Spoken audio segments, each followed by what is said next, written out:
Yeah, man, what's up with Purples? My name is Bless Beats. Welcome to another episode of Chop Shop. This time, it's another finger drumming routine. And I need you to stay put on this one. Hit that subscribe button right down there. Smash the like, because there's going to be a few techniques that we're going to go through today. Starting off with what I did with a drum break that I found on a record. How we manipulated the sample.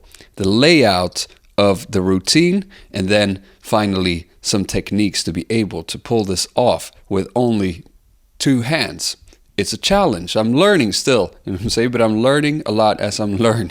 I'm learning when I'm learning. This is the record we sampled today, both the drum break and the main sample, if you will. Ended up making 3 beats from this record. It's a great band, great musicians, terrible lyricists, but yeah, great rock band, Swedish rock band, Magnum Bonum. Also responsible for classics like Skateboard.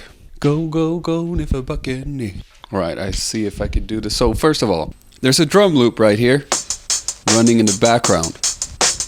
So that drum loop that didn't originally sound like that. It actually looks something like this.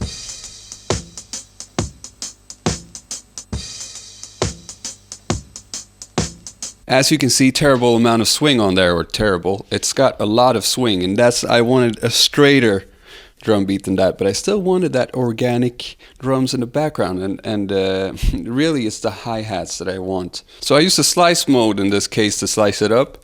You could use something like the detect mode and pull up the sensitivity to catch all of them. I think I might have used the manual mode in that case. You just follow along.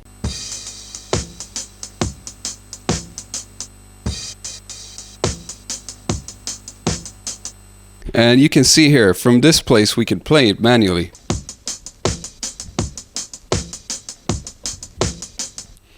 So that's what I did, and I used another pad to resample it. Open it up like that. And ended up with this. And that's how the beat started. You can see on the second page of the sampler here, I put a high pass filter on it.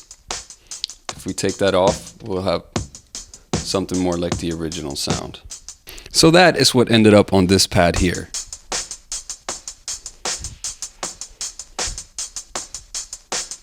Two bars of that, I trigger that at the beginning every 2 bars, like this.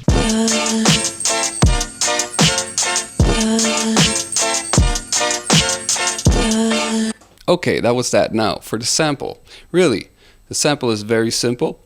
The original sample sounded like this.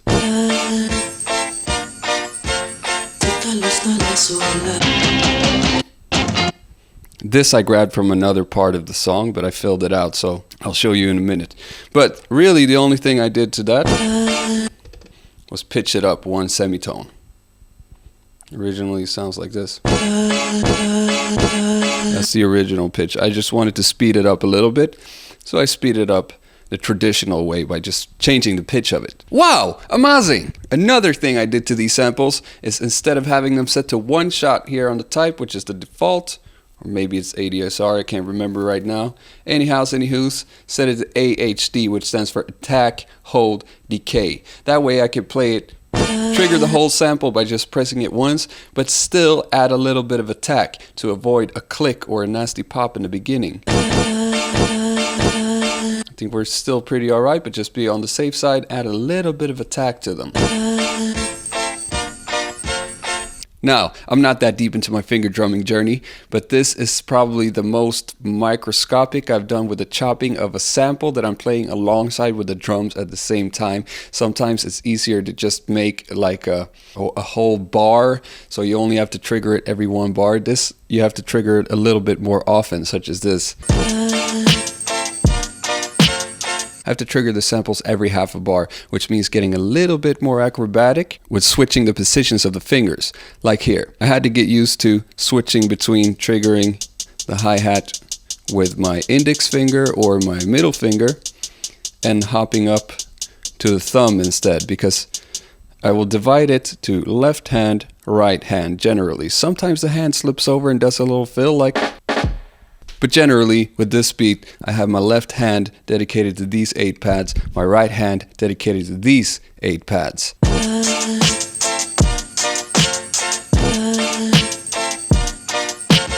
See how I made that little switcheroo?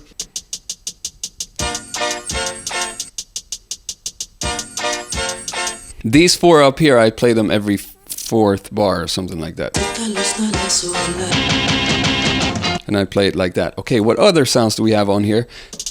I resampled the hi-hat using the note repeat, just to throw one of these in and make a little bit more variation sometimes with the drums.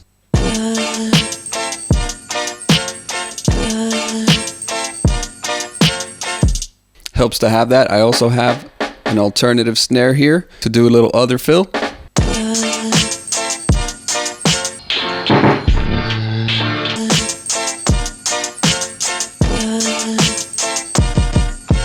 A little bit tricky, just practice it over and over and over again. I have also here a little synthesizer using the Mini School, which I resampled. This is initially a massive Mini School preset, but I resampled it to 1 pad and I added a grain delay and a beat delay. Let's turn off the beat delay and see what the grain delay sounds like. I love doing this. Pitch it up 1 octave in the grain delay. Put a somewhat small size right there. Cloud space around 15%.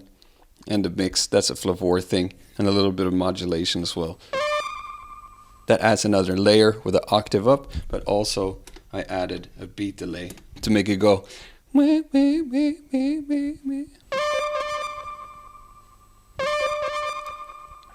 Generally with the beat delay, when the feedback is around 50%, you're just going to get 1 callback, 1 repetition of it. If I set it to more, it's going to ring out for longer. That I used to spice it up every other round.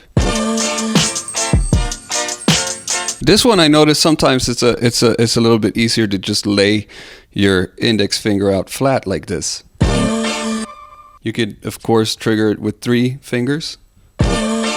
Or you can just what else? What do I do? Oh yeah, I throw a little bit of a hi-hat variation in there, which was also a tricky thing in the beginning.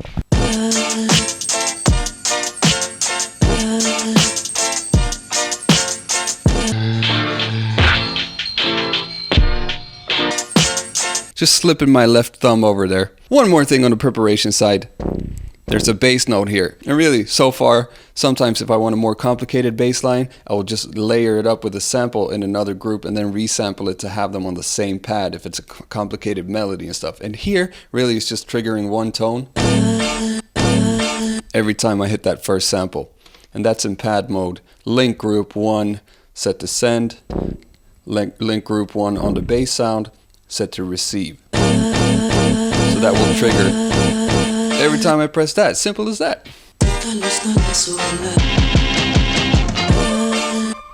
I hope that gave you some ideas. I'm having a blast being creative with figuring out different techniques, finger drumming and layouts and whatnot. If you want to learn more about the technical side of how to operate the machine, please check out my course, Machine Noobs Mastery School, in the link right there. You'll learn everything, the ins and outs of how to operate the machine, you know what I'm saying? Subscribe, ring the notification bell, join us in the Discord, the black hole. Okay, bye-bye.